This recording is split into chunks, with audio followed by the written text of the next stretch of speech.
제가 올해 자기계발, 부에 관한 책을 50권 읽었는데 거기서 공통적으로 이야기하는 자질들과 간호사가 가진 특징들이 겹치는 게 많아서 그 얘기를 한번 해보려고 합니다.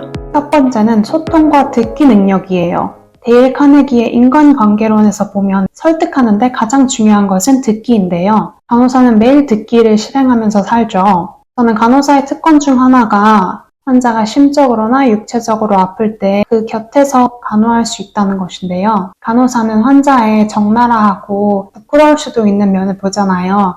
예를 들면 성적인 거라든지 대소변이라든지 어지러운 관계라든지 그런 것을 적나라하게 보는 게 간호사인데 그런 간호 안에서 더 끈끈한 관계가 형성되거든요. 또 간호사는 수없이 많은 새로운 사람들을 만나요. 내가 병동에서 일한다면 매일 나의 환자 스케줄이 달라지고 내가 외래 투석센터에서 일을 한다면 새로운 사람을 만나는 빈도는 더 적겠지만 잦은 입퇴원으로 다양한 사람을 만나는 기회가 있잖아요. 그러면서 끊임없이 소통하고 끊임없이 듣고 이런 인간관계 속에서 소통하는 법을 배우는 게 간호사입니다. 내가 소아과 간호사라면 환자뿐만 아니라 가족과 소통하는 것도 굉장히 중요하죠. 데일 카네기가 말하는 소통, 듣기의 능력을 간호사는 이미 갖추고 있습니다. 소통에서 덧붙이자면 간호사는 협상을 할 줄 알아요. 만약 어제 수술을 받았는데 침대에서 나오기 싫어하는 환자가 있다면 어떻게 교육하고 설득해야 이 환자를 빨리 걷게 할 수 있을 것인지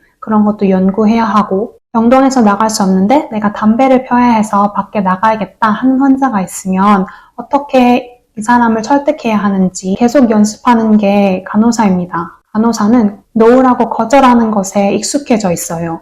성장을 하고 성공을 하려면 거절하는 법도 꼭 알아야 하죠. 간호사는 일을 하면서 만약 잘못된 오더가 내려졌다면 잘못된 것 같아요 이렇게 말할 수 있어야 하고 면회 시간이 끝났는데 아직 환자와 있는 가족이 있다면 면회 시간이 끝났으니 나가주셔야 해요 이렇게 이야기해야 하고 내일 수술이 있어서 NPO인 환자가 있다면 드시면 안 돼요 라고 말할 수 있어야 합니다. 간호사는 일을 하면서 성공과 시간 관리의 요소인 거절을 하는 법을 배우게 돼요. 두 번째는 문제 해결 능력인데요. 어떤 목표에 다다르기 위해서는 많은 어려움과 문제를 해결하고 나아가야 하죠. 코로나로 예를 들면 처음에 코로나가 터졌을 때 보호기구가 부족했어요. 그때 미국에서는 간호사들이 쓰레기 봉투를 찢어서 가운으로 만들기도 했었고 만약 환자의 혈압이 갑자기 낮아진다거나 심박수가 갑자기 높아진다면 그에 대처할 수 있는 게 간호사이고 근무 스케줄이 갑자기 바뀌기도 하죠.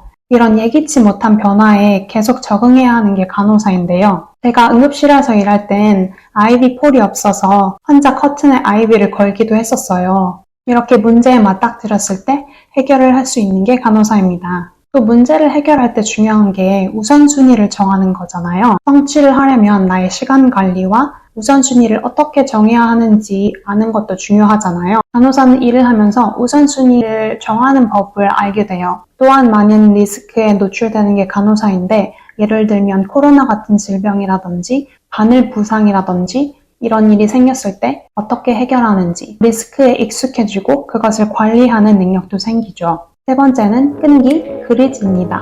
앤젤라 더크워스의 그릿이란 책을 보면 운동을 하면서 자란 아이들은 재미와 끈기를 둘 다 배운다고 해요. 저는 스포츠와 간호가 비슷하다고 생각하거든요. 12시간 시프트를 하는데 내가 너무 힘들다고 해서 병원을 박차고 나올 수 없는 것처럼 내가 간호 실습을 하면서 힘들어도 아침 일찍 일어나야 하고 내 몸이 힘들어도 나의 환자들을 끝까지 보호해야 하는 것처럼 간호사는 지구력과 끈기가 있을 수밖에 없어요. 성취와 성공의 요건은 나의 IQ도 아니고 내가 타고난 것도 아니고 나의 노력과 내가 얼마나 이 일을 지속할 수 있는가이거든요. 간호사는 이미 그릿을 갖고 있어요. 네 번째는 팀워크입니다. 성공은 혼자 하는 게 아니죠. 다른 사람의 능력을 레버리지 하는 것도 성공의 큰 요건 중에 하나인데 간호사는 팀워크에 굉장히 익숙해져 있어요. 환자를 돌볼 때도 환자, 간호사, 팀으로 일하고 간호 플랜을 짤 때도 의사, 약사, 사회복지사, 물리치료사 등 다양한 사람과 소통하고 팀으로 일하면서 앞으로 나아가야 해요. 예를 들어 집에서 학대받는 환자가 있다면 어떻게 이 환자를 퇴원시켜야 가장 안전한 방법인가를 다른 팀 멤버들과 미팅을 하기도 하고 환자가 MRI를 찍으러 갈 때도 MRI 부서와 트랜스포트 팀과 팀으로 일을 합니다. 간호사는 이미 팀으로 일하면서 다른 사람의 지식과 능력을 레버리지 할 수 있는 능력을 가지고 있어요. 그래서 간호사에게 성공은 먼 일이 아니죠.